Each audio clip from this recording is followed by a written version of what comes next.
Assalamualaikum warahmatullahi wabarakatuh.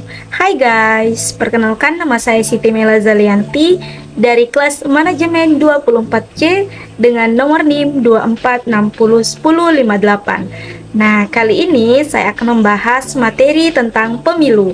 Selamat menyaksikan. Nah, adapun poin-poin yang akan saya bahas pada materi ini yaitu yang pertama, pengertian pemilu. Yang kedua, sejarah pemilu Indonesia. Yang ketiga, tujuan penyelenggaraan pemilu.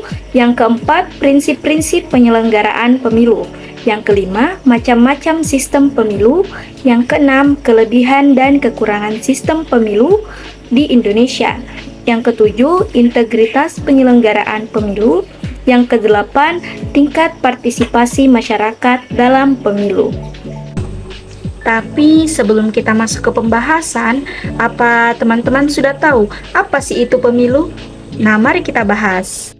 Nah, pemilihan umum atau pemilu merupakan salah satu pilar utama dalam sistem demokrasi di Indonesia. Pemilu menjadi sarana utama bagi rakyat untuk menyalurkan hak politiknya dalam memilih wakil-wakil rakyat dan pemimpin negara. Melalui pemilu, prinsip kedaulatan rakyat dapat diwujudkan secara nyata seiring perkembangan zaman dan dinamika politik. Pelaksanaan pemilu di Indonesia terus mengalami perubahan, baik dari segi regulasi, sistem, hingga partisipasi masyarakat. Namun demikian, berbagai tantangan masih kerap muncul, seperti politik uang, golput atau golongan putih, dan rendahnya literasi politik di kalangan masyarakat. Oleh karena itu, pembahasan mengenai pemilu penting dilakukan untuk memahami peran, tantangan, dan solusi dalam meningkatkan kualitas demokrasi di Indonesia. Nah, sekarang kita masuk ke pembahasan pengertian pemilu. Pemilihan umum atau pemilu adalah proses di mana rakyat menggunakan hak politiknya untuk memilih wakil-wakilnya dalam lembaga legislatif dan eksekutif secara demokratis. Pemilu merupakan sarana utama dalam mewujudkan kedaulatan rakyat serta menjadi tolak ukur keberlangsungan sistem demokrasi di suatu negara. Menurut Undang-Undang Nomor 7 Tahun 2017 tentang Pemilihan Umum, pemilu adalah sarana pelaksanaan kedaulatan rakyat yang dilaksanakan secara langsung, umum, bebas, rahasia, jujur, dan adil dalam negara Kesatuan Republik Indonesia berdasarkan Pancasila dan Undang-Undang Dasar Negara Republik Indonesia tahun 1945. Sejak Indonesia merdeka pada tahun 1945, pelaksanaan pemilu menjadi bagian penting dalam upaya mewujudkan sistem pemerintahan demokratis. Namun, pelaksanaan pemilu pertama kali baru dapat terlaksana beberapa tahun setelah kemerdekaan. Pemilu pertama tahun 1955, pemilihan umum pertama di Indonesia diselenggarakan pada tahun 1955, bertujuan untuk memilih anggota Dewan Perwakilan Rakyat atau DPR dan konstituan. Pemilu ini dianggap sebagai pemilu paling demokratis dalam sejarah Indonesia karena melibatkan banyak partai politik dan dilaksanakan dengan cukup baik, meskipun dalam kondisi politik yang belum stabil. Kedua, pemilu di era Orde Baru. Setelah terjadi pergantian kekuasaan ke Orde Baru, pemilu kembali diselenggarakan mulai tahun 1971 dan dilaksanakan secara rutin setiap 5 tahun sekali. Namun, pemilu di masa ini dianggap kurang demokratis karena adanya dominasi golongan karya yaitu Golkar sebagai partai pemerintah. Pembatasan partai politik hanya menjadi 3 yaitu Golkar, PPP, dan PDI serta kuatnya campur tangan pemerintah dalam proses pemilu. Yang ketiga, reformasi dan pemilu era demokrasi. Setelah runtuhnya Orde Baru pada tahun 1998, Indonesia memasuki era reformasi. Pemilu 1999 menjadi simbol perubahan besar dalam sistem politik Indonesia. Pemilu ini dinilai lebih terbuka, jujur, dan adil, dengan banyak partai politik yang ikut serta.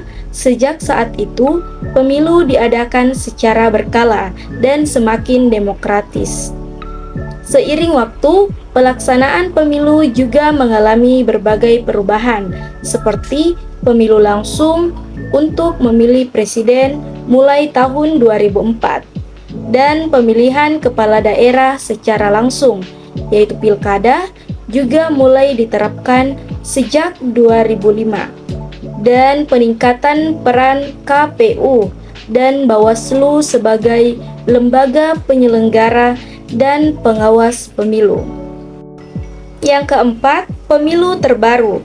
Pemilu serentak mulai diterapkan pada tahun 2019, di mana pemilihan presiden dan wakil presiden dilaksanakan bersamaan dengan pemilihan anggota legislatif, DPR, DPD, dan DPRD.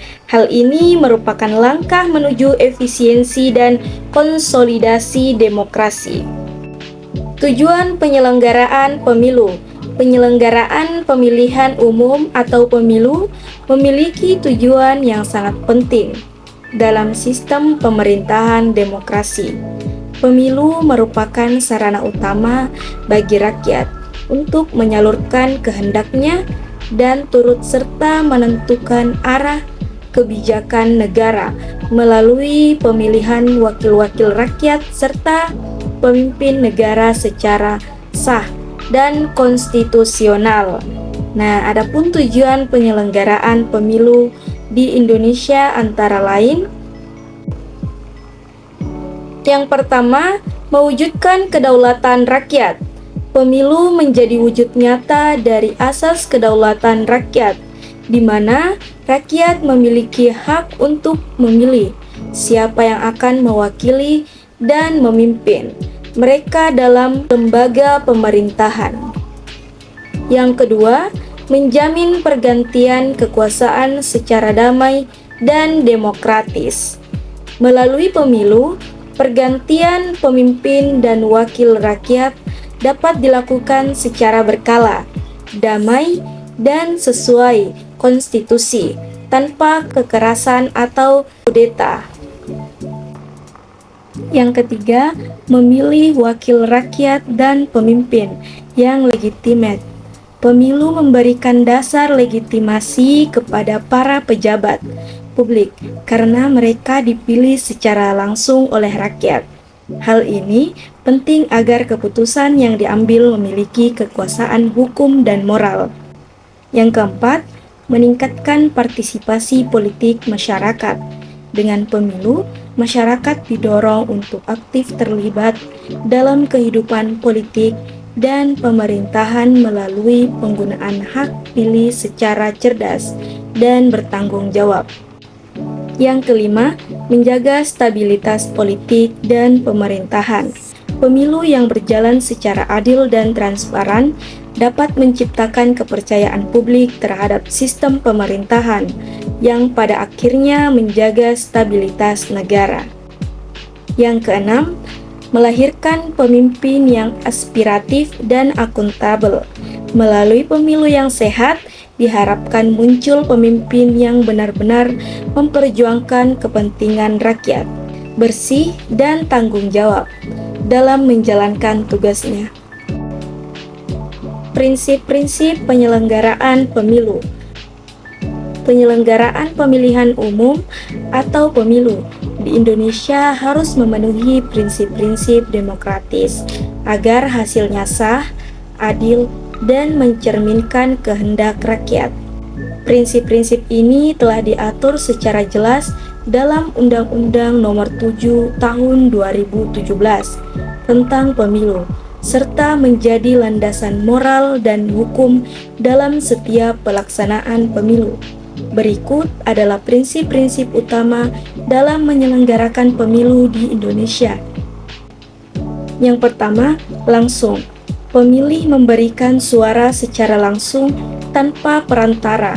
Artinya, pemilih memiliki hak untuk menentukan pilihannya sendiri secara bebas kepada calon yang diinginkan.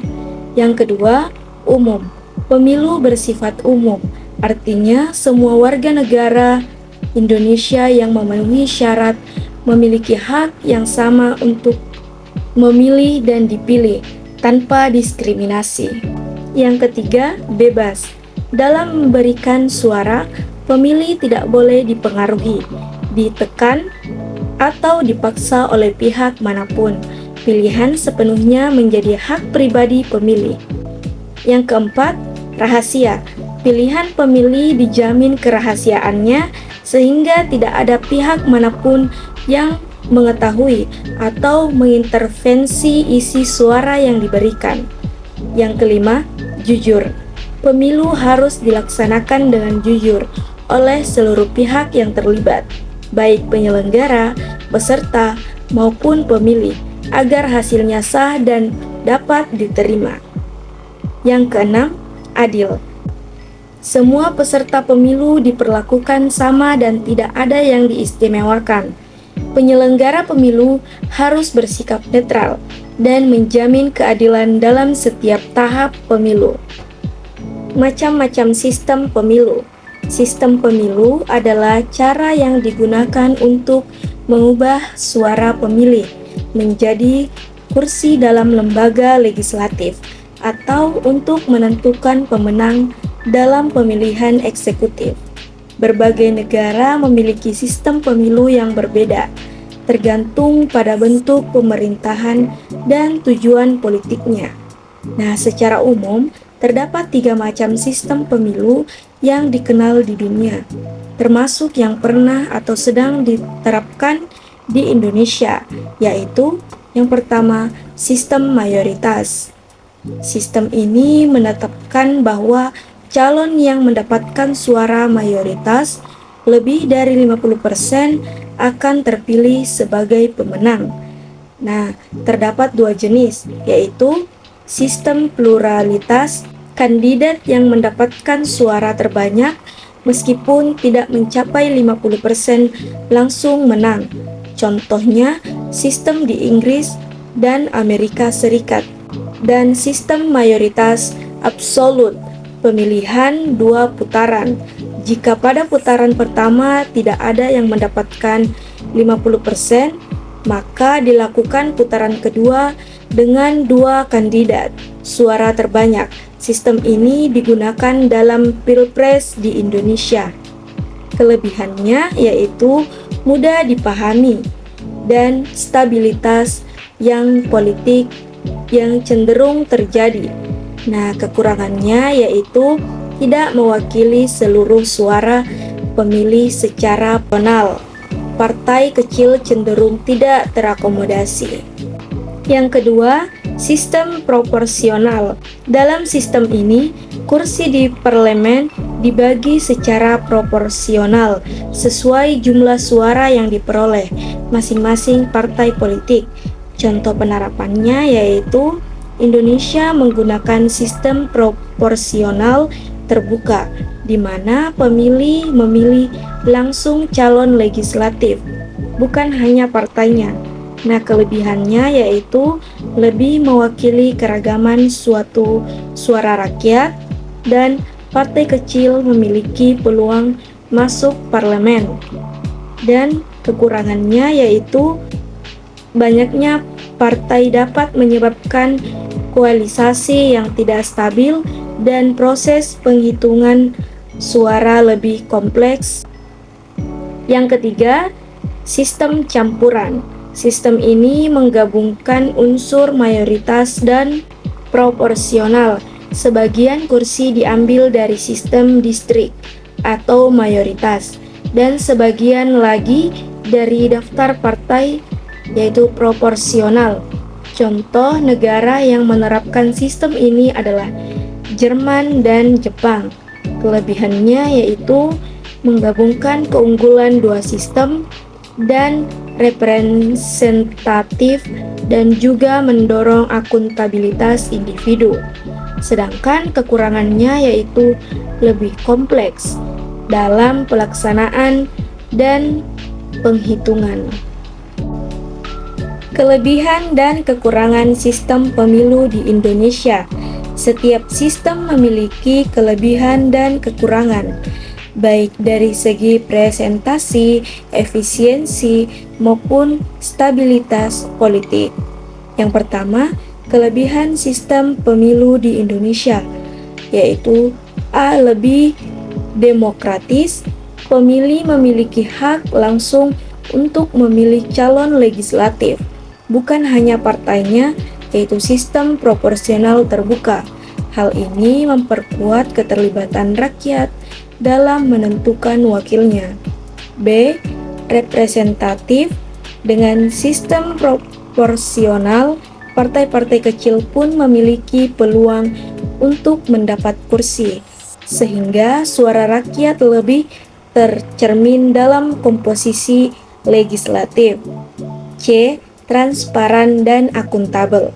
Dengan sistem terbuka, calon legislatif bersaing secara langsung dan dituntut untuk dikenal oleh masyarakat, meningkatkan akuntabilitas pribadi. D. Mengurangi dominasi partai tunggal. Adalah sistem ini mendorong keragaman dan mencegah hegemoni atau partai seperti yang pernah terjadi pada masa Orde Baru. Yang kedua, kekurangan sistem pemilu di Indonesia. A. Biaya politik tinggi. Karena calon bersaing langsung, mereka cenderung mengeluarkan dana besar untuk kampanye yang berisiko memicu politik uang. B. Persaingan internal yang tidak sehat. Sistem proporsional terbuka sering menimbulkan persaingan tidak sehat antar calon dalam satu partai, karena mereka berebut suara dari pemilih yang sama. C. Pemilih cenderung fokus pada popularitas. Alih-alih memilih berdasarkan visi misi atau program, pemilih cenderung memilih calon yang populer atau dikenal di media sosial. D. Fragmentasi politik. Terlalu banyak partai di parlemen membuat pembentukan koalisi sering tidak solid dan dapat menghambat proses pengambilan keputusan. E. Kompleksitas teknis. Proses penghitungan suara menjadi lebih rumit karena banyaknya calon dan partai, sehingga rawan kesalahan atau manipulasi. Integritas penyelenggaraan pemilu. Integritas penyelenggaraan pemilu adalah salah satu faktor kunci dalam menjamin pelaksanaan pemilu yang jujur, adil, dan demokratis. Penyelenggaraan pemilu yang berintegritas akan mampu menjalankan tugasnya secara profesional, netral, dan bertanggung jawab demi mewujudkan hasil pemilu yang sah dan dipercayai oleh masyarakat. Yang pertama, pengertian integritas penyelenggara pemilu. Integritas dalam konteks penyelenggaraan pemilu berarti sikap dan tindakan yang menjunjung tinggi kejujuran, netralitas, transparansi, serta kepatuhan terhadap hukum dan etika. Penyelenggara pemilu harus bebas dari tekanan politik, korupsi, konflik kepentingan, dan pengaruh pihak tertentu. Yang kedua, lembaga penyelenggara pemilu di Indonesia. Di Indonesia, lembaga penyelenggara pemilu terdiri dari yaitu Komisi Pemilihan Umum atau KPU, bertugas menyelenggarakan pemilu, dan Badan Pengawasan Pemilu atau Bawaslu, mengawasi jalannya pemilu agar sesuai aturan, dan Dewan Kehormatan Penyelenggara Pemilu atau DKPP menangani pelanggaran kode etika penyelenggara pemilu.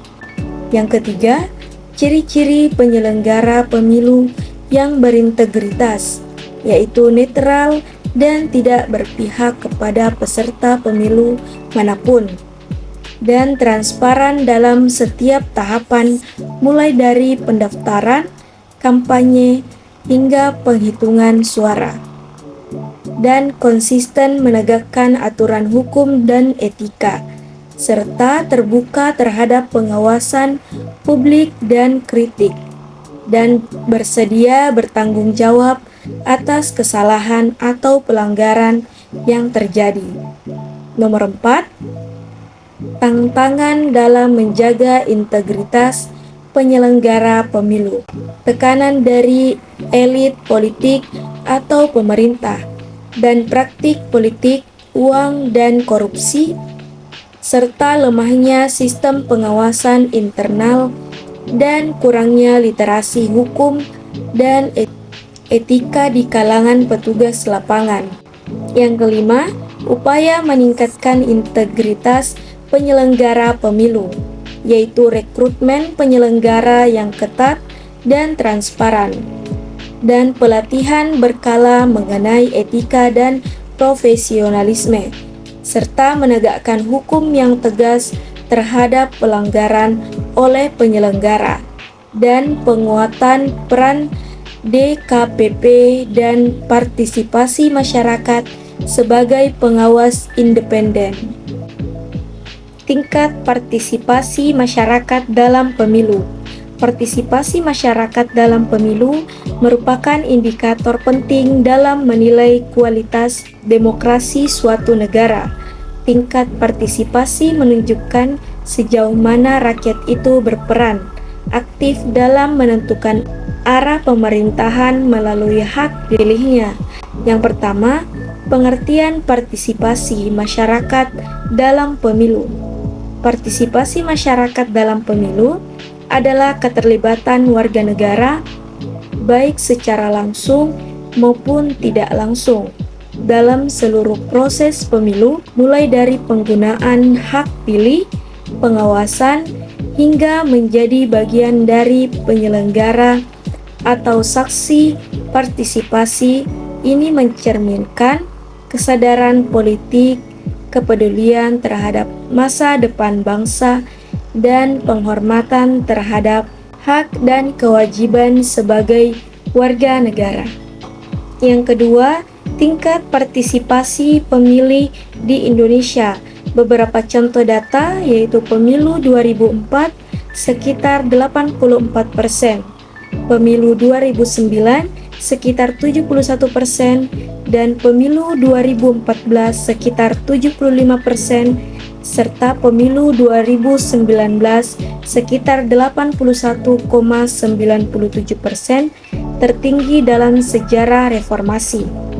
Pemilu 2024 sementara angka pastinya masih dalam proses rekapitulasi dan evaluasi.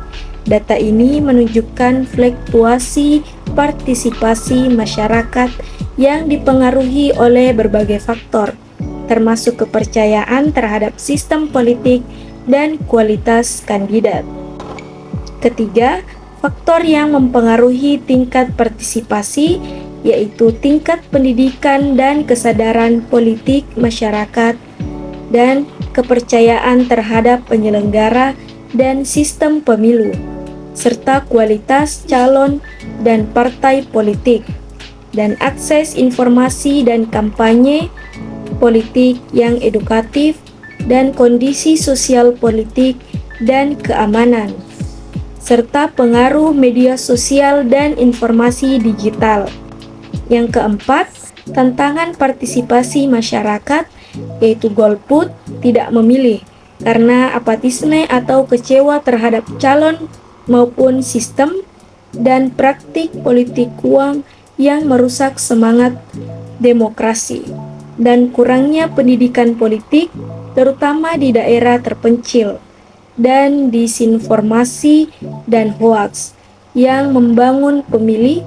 Yang kelima, upaya meningkatkan partisipasi masyarakat, yaitu sosialisasi pemilu secara masif melalui media dan pendidikan politik, penyederhanaan akses dan proses pemungutan suara, dan menjamin keamanan dan kenyamanan selama pemilu, meningkatkan transparansi dan integritas proses pemilu, serta mengajak generasi muda berperan aktif dalam pemilu. Kesimpulan pada materi ini yaitu pemilihan umum atau pemilu merupakan pilar penting dalam sistem demokrasi yang memberikan kesempatan kepada rakyat untuk memilih pimpinan dan wakilnya secara langsung.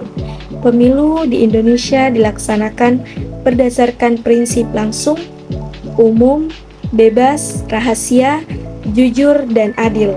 Sistem pemilu yang digunakan yaitu sistem proporsional, terbuka untuk legislatif dan mayoritas, absolut untuk eksekutif, memilih kelebihan dan kekurangannya masing-masing.